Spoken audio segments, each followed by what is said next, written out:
ಭಾರತಕ್ಕೆ ಮತ್ತು ನಮ್ಮ ಕರ್ನಾಟಕಕ್ಕೆ ನಮ್ಮ ಸಂಡೂರು ಮಾದರಿ ಆಗಲಿ ಅಂತ ನಾನು ಬಯಸ್ತೀನಿ. ಅಲ್ಲ, ಸೃಷ್ಟಿಕರ್ತನು ಎಲ್ಲರಿಗೂ ದೊಡ್ಡವನಾಗಿದ್ದಾನೆ. ಭಗವದ್ಗೀತೆ ಏನು ಹೇಳ್ತದೆ, ಪುರಾಣ ಅದನ್ನೇ ಹೇಳ್ತದೆ. ಬೇರೆ ಬೇರೆ ಧರ್ಮಗಳು ಅದನ್ನೇ ಹೇಳ್ತವೆ. ಇಂಥ ಕಾರ್ಯಕ್ರಮಗಳು ಬೇರೆ ಕಡೆಗೆಲ್ಲ ನಡೀತವೆ. ಸಂಡೂರಿನ ಮಸ್ಜಿದ್ ಹೆ ಹಜರತ್ ಬಿಲಾಲ್ ಅಹ್ಲೆ ಹದೀಸ್ ಮಸೀದಿಯು ಭಾನುವಾರ ಧಾರ್ಮಿಕ ಸಾಮರಸ್ಯ ಸಾರುವ ಒಂದು ವಿನೂತನ ಕಾರ್ಯಕ್ರಮಕ್ಕೆ ಸಾಕ್ಷಿಯಾಯಿತು.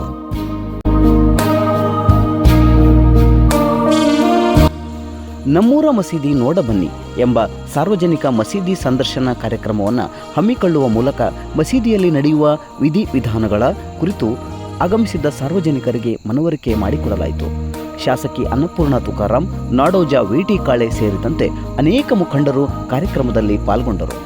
ಕೋಮುವಾದ ಇಲ್ಲದ ಬದುಕು, ದುಂದುವೆಚ್ಚ ಇಲ್ಲದ ಜೀವನ, ಬಡತನ ಹಾಗೂ ವೃದ್ಧಾಶ್ರಮಗಳು ಮಾನವೀಯತೆಗೆ ಕಳಂಕ, ಮುಸ್ಲಿಮೇತರರೊಂದಿಗೆ ಉತ್ತಮವಾಗಿ ವರ್ತಿಸುವುದು, ಕ್ಷಮೆ, ತಾಳ್ಮೆ ಸೇರಿದಂತೆ ಅನೇಕ ಮೌಲ್ಯಗಳ ಕುರಿತು ಫಲಕಗಳ ಪ್ರದರ್ಶನದ ಮೂಲಕ ವಿವರಣೆ ನೀಡಲಾಯಿತು. ಮಕ್ಕಳು, ವೃದ್ಧರು, ಯುವತಿಯರಾದಿಯಾಗಿ ಎಲ್ಲ ವರ್ಗದ ಜನರು ಆಗಮಿಸಿ ಮಸೀದಿಯೊಳಗಿನ ಸಂಪ್ರದಾಯಗಳ ಬಗ್ಗೆ ಮಾಹಿತಿ ಪಡೆದರು. ಶಾಸಕಿ ಅನ್ನಪೂರ್ಣ ತುಕಾರಾಂ ಅವರು ಮಸೀದಿ ಭೇಟಿಯ ನಂತರ ತಮ್ಮ ಅಭಿಪ್ರಾಯವನ್ನು ಹಂಚಿಕೊಂಡರು. ಭಾರತ ದೇಶದಲ್ಲಿ ಈ ಕೋಮು ಗಲಭೆಗಳನ್ನು ಹರಡ್ತಕ್ಕಂಥ ಒಂದು ವ್ಯವಸ್ಥಿತವಾದ ಒಂದು ಕಾಣದ ಕೈಗಳು ಕೆಲಸ ಮಾಡ್ತಾ ಇದೆ. ಇವತ್ತು ಅದನ್ನೆಲ್ಲ ಒಂದು ಬದಿಗಿಟ್ಟು ನಾವೆಲ್ಲರೂ ಮಾನವರು, ನಾವೆಲ್ಲರೂ ಒಂದೇ ಕುಟುಂಬಕ್ಕೆ ಸೇರಿದರು. ನಮ್ದೆಲ್ಲರದು ಮಾನವ ಜಾತಿ, ನಾವೆಲ್ಲರೂ ಪ್ರೀತಿ ವಿಶ್ವಾಸದಿಂದ ಬದುಕಬೇಕು ಅಂತಕ್ಕಂಥ ಒಂದು ಇವತ್ತು ಸಂದೇಶವನ್ನು ಇಡೀ ಸಮಾಜಕ್ಕೆ ಮುಸ್ಲಿಂ ಸಮುದಾಯದವರು ಕೊಟ್ಟಿದ್ದಾರೆ. ಹಾಗೆಯೇ ಇವತ್ತಿನವರೆಗೂ ನಮ್ಮ ಸಂಡೂರಿನಲ್ಲಿ ಆಗಿರ್ಬೋದು, ನಾವೆಲ್ಲ ಸಮುದಾಯದವರು ಒಟ್ಟಿಗೆ ಪ್ರೀತಿ ವಿಶ್ವಾಸದಿಂದ ಬದುಕ್ತಕ್ಕಂಥ ಒಂದು ಸಂಪ್ರದಾಯ ಇದೆ. ಯಾವತ್ತಿಗೂ ಇಲ್ಲಿ ಒಂದು ಕೋಮು ಗಲಭೆಗೆ ಸಂಬಂಧಪಟ್ಟ ಒಂದೇ ಒಂದು ಘಟನೆ ಕೂಡ ಆಗಿಲ್ಲ. ಅದನ್ನು ನಮ್ಮ ಮುಸ್ಲಿಂ ಸಮುದಾಯದವರು ಕೂಡ ತುಂಬ ಜವಾಬ್ದಾರಿಯುತವಾಗಿ ಅದನ್ನು ನಿಭಾಯಿಸ್ಕೊಂಡು ಬರ್ತಾ ಇದ್ದಾರೆ. ಹಾಗೆಯೇ ನಮ್ಮ ಹಿಂದೂಗಳು ಕೂಡ ಅದನ್ನು ತುಂಬ ಜವಾಬ್ದಾರಿಯುತವಾಗಿ ನಿಭಾಯಿಸ್ಕೊಂಡು ಬರ್ತಾ ಇದ್ದಾರೆ.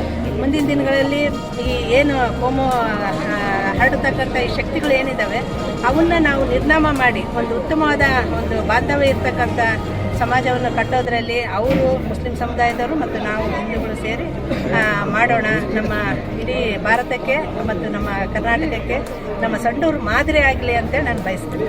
ಚಿತ್ರಕಲಾವಿದರಾದ ವಿ.ಟಿ. ಕಾಳೆಯವರು ಕಾರ್ಯಕ್ರಮವನ್ನು ಉದ್ಘಾಟಿಸಿ ಮಾತನಾಡಿದರು. ಮಾನವತೆಯನ್ನೇ ಹೇಳ್ತವೆ, ಮನುಷ್ಯತ್ವ ಒಂದೇ. ಅದಕ್ಕೆ ನಮ್ಮ ಇಸ್ಲಾಂ ಧರ್ಮ ಕೂಡ ಹೊರ್ತಲ್ಲ.